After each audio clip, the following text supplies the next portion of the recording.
So, Michael, what can you tell us about your character? Is that how That's how we're going to start. Yes. All right. I play Bobo Del Rey, and I guess you would say, the antagonist of the piece. Bad guy, as you would say. But as you watch the show, there's a lot of twists and turns, and I don't really think there is. I was thinking about this the other day. Is there really a bad guy and a good guy in this show? I was thinking about that also, actually. It's all shades of, I think, everybody's a shade of gray. Everyone's up to no good in some capacity. But as the token bad guy, I'm the bad guy of the show. Bobo Del Rey. I'm the leader of the Revenants on the show. And Doc Holliday here. I play Doc Hollidays, who most people know in some way or another. And I tried to do due diligence and do my best interpretation. There is no try, you did. You And did. I hope people dig it. But like Michael said, yeah, my character also lives in the gray area. There's not really a good or bad per se. I mean, even Mel, who's our protagonist, she's got her own demons, and I mean, not just the ones she's got to kill to survive. So, She's a troubled character. yeah, there's different demons going on And there. then there's you, And there's me. also troubled. Causes all the trouble. No, I play Waverly Earp, who is Wynonna's younger sister, and I love her. She's wonderful. She's very bubbly and lovable and infectious, I would say. I feel very fortunate to be playing her. I think Emily writes these amazing female characters, and I feel really fortunate to be able to take one on. What's really nice is that I'm her younger sister, and I think that when you find Waverly in the show, she's at a place in life where she's been following the rules that she thinks, she's fitting in the way that she thinks she should, and through the series she finds who she wants to be, and so there's a huge journey that Waverly goes through. You which is make her really sound nice. so innocent. Sweet and bubbly. No. She's got some edge. I got some edge. She's got some edge. The first 3 seconds you meet her, she kicks down a door with a sawed-off shotgun. So Okay, yeah, okay. she's that. Bubbly. There is that. No, So did she's- you do any background research on Doc Holliday? I did. It's like I've loved Doc Holliday since I was a kid, and I was a big fan of Tombstone. Obviously, Val Kilmer and the Dennis Quaid one and Wyatt Earp. I'd seen all these interpretations already, so I made sure not to go back and watch them because they were so good that I just didn't want that. But I can't explain how it was, in a way, almost easy for me from when I got the first script and I read it. I just knew he was in there. I just had to get him, and he was there, and I couldn't wait to send the tape. I just couldn't wait. I said, someone's going to be really good at this to get this part, because I am going to be really good at this. So whoever gets it, they better bring it, because I'm going to bring it for this. Here's the thing about this guy. He's one of my best friends now. I read for his role. I auditioned. I wanted it equally as bad as you. Okay? And I was like, I'm going to get this. If anyone's going to get this, it's going to be me. And I didn't get it, and this brilliant man did. And then I ended up playing the character I was supposed to play, that I should be playing. And I met Tim, and I saw what he was doing with Doc, and I was like, yeah. I couldn't touch what Tim brought to it. He was the right man for the job. And just, yeah, You don't understand how fanboying I am right now inside that Michael Eklund saying by the way, I'm like, Tim absolutely kills Doc Holliday. Yeah. With such a passion for the character, I mean, he's a historic figure. You ever had a chance to get down to Tombstone? And No, I actually want absorb to. I really do. I remember, after I tested and got the part, I ordered a replica of his gun, the Colt Thunder. I made sure that I had it. I wanted to be comfortable with it. And props and production were amazing, and that's the gun that I ended up using. Was his original, was the Colt Thunder. Yeah. And I just wanted to be as accurate as possible. I mean, the mustache that Val Kilmer had would have been nicer to grow, but that wasn't accurate. It was that big, bushy. It took me 4 months to grow it. It was a big mustache that he had, you know. So you're saying you're more playing the character historically correct than Val Kilmer did. in I am not Tombstone. saying You that. just said- I said the You moose. heard it here first. Table number 4. The mustache thickness Oh, was more accurate. Tim's perhaps. mustache is portrayed more right, historically Yes, correct. the mustache was, mustache. Val was, Kilmer. was Okay. more. There's Yes, a I'm glad we cleared thank that you. up. That's what I'm. It was exactly what I was trying to say. So are there characteristics that you identify with your character very much so? Or did you have to kind of just reach for everything out of the ether? Exactly. Yeah? But reaching from the ether was where I got to play this entire time we were doing. I got to play a character like this. I think I won't speak for everybody, but I'm pretty sure we were playing all the time. It's such a. I'm playing the holiday, and and also that year I'm supposed to have been dead for 180 years. So there's that going on, and then so every day was play. It was like being a little kid again. Who doesn't want to be dressed up as a cowboy? They give you your guns. I put my hat. I get my guns, and it's like we're ready to shoot. And then then you go up against scenes with his character, the Boba Belt Del Rey that he brought, and you're like, and then you go and everybody. It was fun. We just played every day. Playtime. We were very lucky that everybody bounced off each other really, really well as well. I think for me, like Waverly, I didn't think she was very close to me when I first started, and then as I got to discovering her, I was like, oh yeah. And like working with Mel, she brought out so much of the character with me. It was very much about the dynamic between us two. Yeah, so it was really cool. I am Bobo Del Rey. That's it. That's Didn't have what to you go get. anywhere for it. That's the code. That's Michael. Can you talk about the tone of the show? Because I'm still not sure I haven't what seen it it. was so going you for. guys jump in. I saw it 2 days ago. IDW did a screening for us, and I've been a fan of the genre already. So I'm a huge sci-fi fan, and all I know is people are gonna love it. Yeah, it's really I can't explain the genre because it's something. It's originally from the book, and Bo Smith's book is so amazing, and I think it's a lot like a comic book, which is kind of awesome. But it's not a Western. Like, I don't want people to think it's a Western, because we keep hearing that, but it's not a Western. My character's from the Old West. But other than that, there's not... It's put into a modern way though, like even Yeah. like there's references as if it was going to be to a horse, but it's actually a really cool motorbike, and Yeah. it's like it's a modern twist on twist it, you know. on... Is there a horse which is in really the show? There's There... I can't say... yeah, There's motorcycles. Definitely motorcycles. Motorcycles. Okay. yeah, there's motorcycles. But Definitely it's very Harley. clever the way they've kind of brought in influences Okay. from a western, I would say, into a very modern twist. It's fun. The tone is so fun. fun. It's like sexy and it's dark, and demons' heads are getting blown off, but at the same time it's funny, and then it's Yeah. tender, and it's It's got hard- everything. it's hard- it's hard it's to- really It's fantastical. it's a great show. Like is really good. it's full circle all the way around.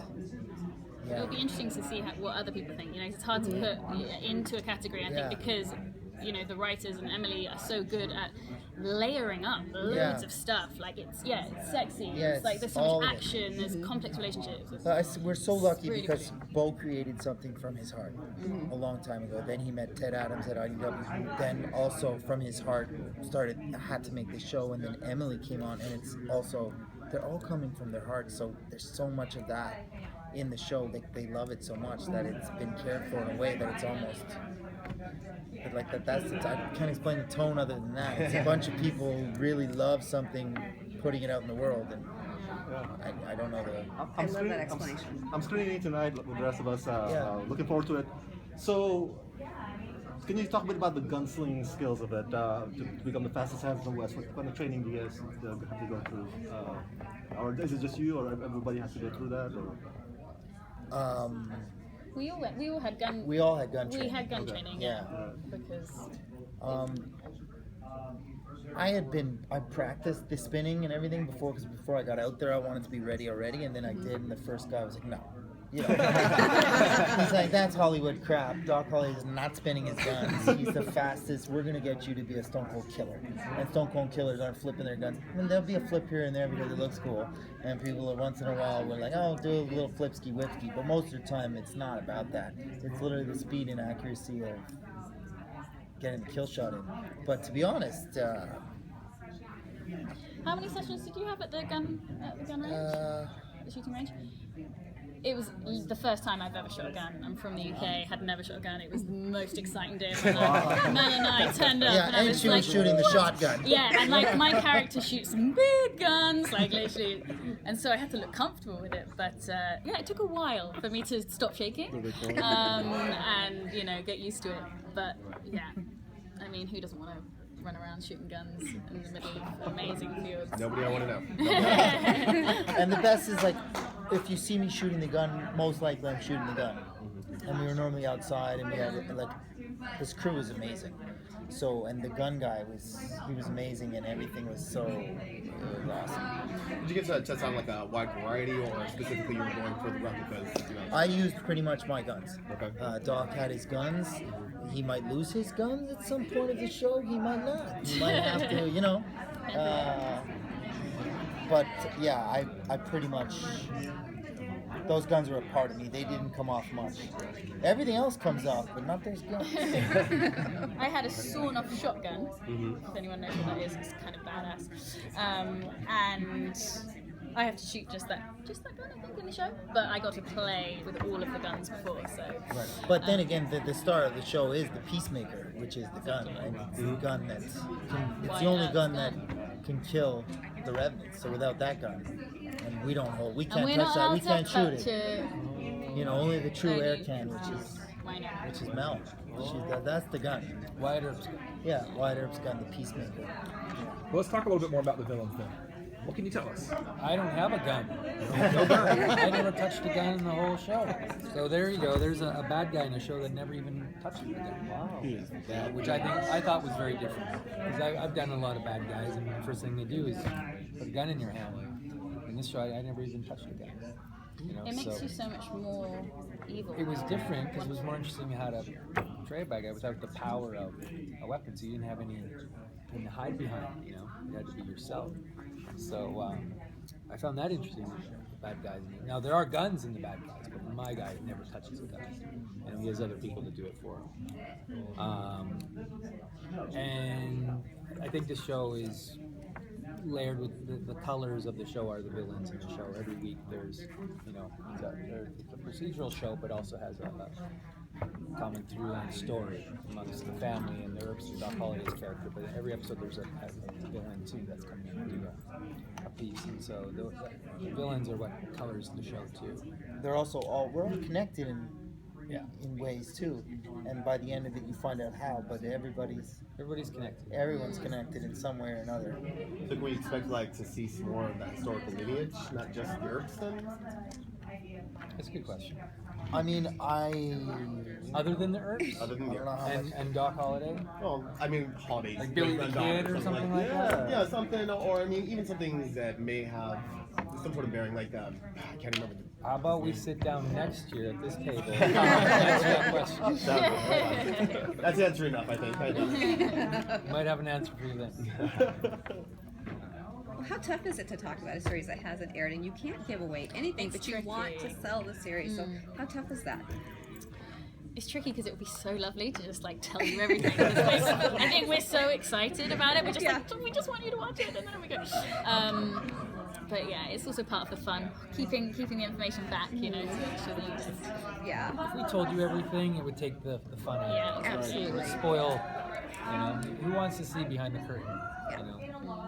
Just wait and see. That's what makes the show fun. Yeah. Because it does have a lot of twists and turns, and what you think is going on in the episode to beginning, episode. You find out later it's not what you thought. We take you for a ride. It's pretty special. Is there an episode or a scene that you're really excited for fans to see? Good question. I have one. I have one. You do? Go for it. What's yours?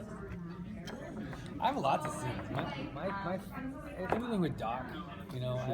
That was when I first joined the show. It was all with Doc. They have a serious bromance. Can I just They have a big interject? romance. It's adorable. They'd be like, Bromance. see, I've got We a respect each scene other. with Michael. Oh my God.